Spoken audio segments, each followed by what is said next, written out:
Halo sobat, salah hati dikat ya. Halo Sokip, jadi balik lagi nih di Si Pena FKIP, Siniar Pendidikan FKIP.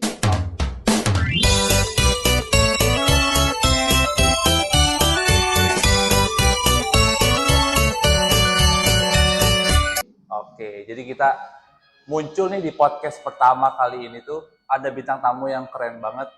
Boleh dong Teh, dikenalin dulu ke penonton siapa namanya? Halo, perkenalkan nama gue Urmadila Dermawan. Saya dari Prodi PJKR, Berapa Teh? angkatan 24. Berarti dipanggilnya apa? Urma? Dila? Bisa Urma, bisa Dila sih. Kebanyakan ya itu dua itu namanya. Oke, mungkin mau tanya dulu deh. Kira-kira perjalanan ke sini gimana? Lancar apa gimana? Alhamdulillah lancar karena dekat ya. Oh, di mana sih Teh berarti rumah? Di Johar. Di Johar. Eh, Oh, berarti saya ini manggilnya apa? Teh, Dila? Dila aja kok. Oke, Dila, boleh Dila. Oh, berarti rumah di Johar. Iya, Oh, berarti nggak ngekos ya? enggak sih rumah. Berarti total perjalanan tadi ada nggak 10 menitan gitu? Ada sih. Ada. Ada 10 menit lah. 10 menit ada? Ada. Iya, berarti kan kita ini kemarin tuh baru dapat info ya, kira-kira Dila ini baru menang juara di Malaysia. Iya. Di bulan apa? Berarti di bulan Juli? Di bulan Juli akhir. Bulan Juli akhir. Iya.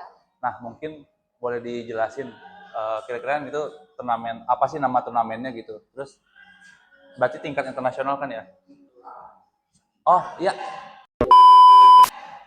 Nah, berarti boleh dong dijelasin gitu proses latihannya tuh gimana sih gitu Bu selama persiapan turnamen di Malaysia tuh. Oke, prosesnya sih gak gampang sih ya sebenarnya. Harus fisik yang kuat, mental yang kuat. Ya gitu. Berarti latihan tuh persiapannya berapa lama sih sebelum turnamen tuh? Ada sebulan lah. Sebulan. Iya, setiap hari rutin latihan, gak pernah libur. Paling seminggu tuh 6 kali latihan. Jadi hari Minggu libur recovery. Oh, hari Minggu buat recovery. Iya. Buat jam latihan berarti Biasanya kalau gak ada mata kuliah sih biasanya latihan mandiri pagi gitu, kayak jogging, kayak angkat beban kayak gitu. Biasanya kalau sore baru kita belajar teknik kayak gitu sih. Berarti dari pagi latihan tuh ya berapa? Iya. 3 sesi ada berarti siang. Biasanya kalau misalnya benar-benar kosong MK biasanya 3 pagi, siang, sore. Kalau misalnya ada MK paling sih kalau pagi, sore atau enggak sore aja gitu kalau full MK. Berarti dari coach juga fleksibel gitu ya buat jam latihan sesuai jadwal kuliah juga. Iya sih. Kalau misalkan dari Indonesia sendiri gitu selain Dila siapa lagi yang berangkat? Ada lagi? Ada juga alumni Unsika juga ikut waktu ke Malaysia, itu namanya Bang Diki, itu Fakultas Komunikasi. Komunikasi. Iya, kalau nggak salah ya. Berarti dari Indonesia sendiri 2 orang yang berangkat. Iya. Tapi itu di kelas yang sama. Iya, di kelas yang sama, berat badannya sama. Berarti kalau Muay Thai itu pembagian kelas berat badannya ada berapa sih? Biasanya tuh paling rendah tuh 48, 51 atau 52, 54, 57, 60, 63, pokoknya masih banyak deh. Kalau misalkan di pembagian kelasnya, berarti ada ininya nggak ada nama-namanya gitu kan? Mungkin kalau di tinju kan kelas bulu yang ringan ya, terus kelas berat gitu. Kalau di Muay Thai sendiri ada nggak sih? Ada, sama kayak tinju sih, ya kayak boxing lah, kelas-kelasnya sama. Nah, terus kalau selama latihan, berarti kan selama latihan tuh sebulan ya persiapan. Iya. Ada momen yang paling diinget nggak? Ya itu kayak latihan fisik bener-bener gila. Parah, udah muntah kayak gitu. Pernah sakit ya? Oh, sakit nih. Gak boleh istirahat, harus tetap latihan aja. Gitu. Jadi ya gitu.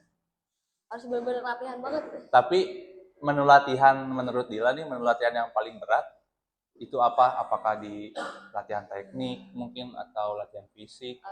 Lebih ke fisik sih. Kalau teknik sih nyantai ya, karena kayak tendangan, kayak kebanyakan sih kuncian ya, karena kuncian tuh di Muay Thai penting banget. Hmm. Kan takut dikunci terus di elbow kan bisa rahangnya bisa ke inilah ke elbow. Heeh. Nah, terus kan oke, boleh. Kira-kira belajar Muay Thai itu dari kapan sih, Teh Dila? Kalau belajar Muay Thai sih baru 1 tahun, jadi baru-baru banget dari kelas 3 SMA. 3 Jadi SMA. ya sebelum Muay Thai itu silat dulu saya dari SD. Heeh. Ya, jadi nggak langsung ke Muay Thai gitu nggak. Berarti kan awalnya dari silat ya. Iya. Nah, berarti kok bisa sih dari silat terus tiba-tiba mutusin ke Muay Thai gitu? Apa ada angin apa gitu? Oh iya. Karena di Muay Thai kan sama-sama pakai kaki, Heeh. pakai tangan. Nah, jadi nggak jauh beda nih. Di silat tuh udah bosen lah. Heeh. Jadi mau pindah-pindah cabur. Jadi cobain ke Muay Thai. Kebetulan waktu itu tuh ada event di Karawang. Mau ikutan Muay Thai, ikutan dua ini Muay Thai sama tinju Oh boxing. iya, iya. Nah, pas coba di boxing ternyata ada yang ngelirik pelatih Karawang, jadi dibawalah sama pelatih Muay Thai Karawang. Nah, kalau misalkan dari Dila sendiri gitu, tadi kan selain diajak ya, Iya. ada alasan lain nggak kenapa bisa tertarik sama Muay Thai? Ya karena saya juga background keluarga kan kayak tinju, silat. Nah, saya juga sih suka berantem lah ya. Jadi ya ikutan karena kan Muay Thai itu bebas ya, kecuali kepala belakang sama kemaluan nggak boleh. Selain itu bebas. Jadi mau bakbuk juga enak gitu. Berarti peraturannya kurang lebih sama kayak MMA gitu? Iya, bedanya nggak ada kuncian aja. Kuncian bawah lah. Iya, iya, iya. Oh, berarti kalau misalkan tadi yang Dila bilang mah, dari keluarga juga berarti udah ada basic bela diri ya? Iya, ada. Dari kakek, ya pokoknya keturunan deh, silat. Tapi emang dari keluarga juga berarti atlet semua gitu? Iya, iya atlet. Kayak bapak saya juga atlet boxing sama silat. Nah, itu tuh ada di teks ya, kan keluarga kan ada yang tinju, ada yang silat gitu. Mungkin tadi juga udah dijelasin sedikit ya. Iya. Bisa diceritain lebih detail lagi nggak Teh, kenapa sih pilih Muay Thai? Ya, karena ya kayak tadi, karena saya suka berantem gitu ya. Ya jadi ya ke Muay Thai, karena Muay Thai juga bebas, jadi bisa pukul mana aja. Tapi kalau di Karawang sendiri nih, kan Dila kan orang Karawang ya. Iya. Kalau misalkan di Karawang sendiri tuh peminat Muay Thai banyak nggak sih? Aduh, masih dikit. Masih dikit. Iya, apalagi cewek dikit banget. Di Karawang juga yang kemarin kayak kejurprot, ya. Itu cewek cuma nurunin 3 orang. 3 orang. Iya. Termasuk Dila berarti. Iya. Jadi bener-bener dikit banget. Pernah nggak tuh ragu pengen berhenti gitu, sama mungkin karena latihan kan jenuh ya, apalagi Iya. olahraga individu gitu. Iya. Nah, pernah nggak sih kepikiran pengen berhenti tengah-tengah gitu? Nggak ada kepikiran kayak gitu sih. Pengennya berprestasi terus, jadi nggak ada kepikiran. Nah, berarti pertanyaannya gini, olahraga individu kan beda ya sama olahraga tim ya. Iya. Kalau olahraga tim mah mungkin barengan gitu latihan Iya, ya. bareng. Kalau individu kan kayak jogging sendiri, apa sendiri gitu. Iya. Nah, cara ngatasin jenuhnya gimana kalau Dila sendiri gitu? Cara ngatasinnya ya latihan, misalnya ada temen buat diajak lari, ya ajakin aja sekalian ngelatih temen juga. Nah ya kalau misalnya sendiri sih nggak apa-apa, enjoy aja sih sebenarnya, nggak ada ini. Berarti biar nggak jenuh sendiri meren ya, ngajak teman. Iya, gitu. Kalau apa ya, berarti kan baru kenal Muay Thai itu dari SMA. Iya. SMA kelas 3. Akhiran. Sebentar berarti ya. Iya, sebentar banget. Nah, kalau tantangan nih yang Dila hadepin selama di Muay Thai gitu, apa selain ya motivasi ya apapun itulah gitu. Tantangannya sih kebanyakan eh aduh, eh Santai-santai. eh, tantangannya nggak ada tantangan sih. Berarti jalanin we ya di Iya, lamanya. jalanin aja sih sebenarnya. Kalau sekarang berarti latihan Muay Thai ikut klub apa gimana? Sekarang ikut klub sih. Ikut klub Iya. dekat rumah. Iya. Berarti kalau misalkan di Unsika sendiri tuh tadi kan ada banyak gak sih yang ikut Muay Thai juga? Sebenarnya ada banyak, tapi anak-anaknya kan pada sibuk MK atau apa, jadi kalau latihan suka sedikit, kadang banyak, sedikit, ya gitulah.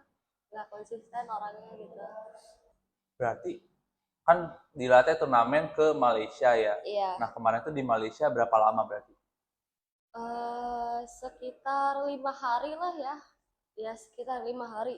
5 hari. Iya. Nah terus sebelum tanding ke Malaysia tuh boleh gak diceritain dari awal kayak tahu dari mana lombanya gitu? Maksudnya tuh tahu perlombaannya dari mana gitu. Terus Iya. ya gitu. Coach tuh punya link banyak lah, punya Hmm. kenalan banyak. Hmm. Mau di seluruh Indonesia juga coach tuh pada kenal, kayak di Malaysia tuh dia punya kenalan banyak juga sebenarnya. Jadi kita punya link lah ya buat main di Malaysia gitu. Ditawarin nama coach ya, mau nggak ikut turnamen Iya, ini gitu? mainnya kebetulan di pro. Heeh. Ya, jadi kan saya pas di Malaysia tuh debut pro, jadi rada khawatir, aduh ini bakal kalah atau menang ya, soalnya takut KO atau gimana gitu. Terus Dila tuh punya ini nggak rutinitas sebelum tanding gitu apa ya pembiasaan entah denger lagu dulu apa gimana Ya supaya biasanya nggak tegang. dengar lagu terus gak mau diganggu, kayak misalnya dibercandain, Hmm. malah saya jadi ini apa, jadi marah, jadi gak konsen gitu, harus bener-bener sendiri, terus pemanasan atau gas shadow box gitu. Kalau misalkan Liga Muay Thai di Indonesia itu namanya apa sih? Berarti buat penonton juga biar tahu gitu. Sokip juga tahu. Liga Muay Thai Indonesia itu IFMA sih. IFMA. Iya. Berarti Dila ikut di IFMA juga apa gimana? Iya. Nah, itu kan berarti padat banget ya kalau misalkan tanding di IFMA juga, kuliah juga gitu. Nah, itu ngebagi waktunya gimana? Apa emang jadwal tandingnya jarang apa gimana? Ngebagi waktu antara tanding nih kan Dila sekarang di pro Iya. sama kuliah gitu. Gampang sih sebenarnya. Biasanya kan kalau tanding tuh hari Jumat atau enggak Sabtu juga Minggu. Jadi gampang. Gak kan kalau Jumat tuh di kelas saya tuh nggak ada MK, jadi gampang buat ini, jadi nggak perlu izin. Oh iya iya iya iya. Iya. Oke, ada gak momen pas tanding yang nggak bisa dilupain sama Dila? Oh ya, Apa? itu momen menang. Euforianya ya. Iya, karena udah debut pro pertama terus menang lagi lawan Malaysia, di Malaysia juga. Oh berarti bukan turnamen yang kemarin, debut pro pertama tuh. Iya, debut pro pertama yang di Malaysia. Oh, debut pro pertama tuh Malaysia. Iya. Berarti kan, oh ini nih, gue mau nanya. Iya. Kan baru mulai tuh SMA berarti ya. Iya. Nah, pas SMA tuh berarti udah ikut turnamen-turnamen tingkat daerah gitu-gitu. Saya langsung ke Julpro. Oh, langsung ke Jurpro. Iya. Mewakilin Jawa Barat, provinsi kan? Mewakilin Karawang. Oh, Julpro kan. oh iya iya iya iya. Iya. Malaysia. Terus turnamen selanjutnya tadi apa tuh udah disebut? Mau ikut apa? Lagi persiapan mau ikut backup Polda. Nah, buat selanjutnya gitu setelah backup Polda, kira-kira rencana Dila mau ngapain lagi? Planningnya mau main lagi sih ke luar negeri, ke Singapura atau ke Malaysia lagi.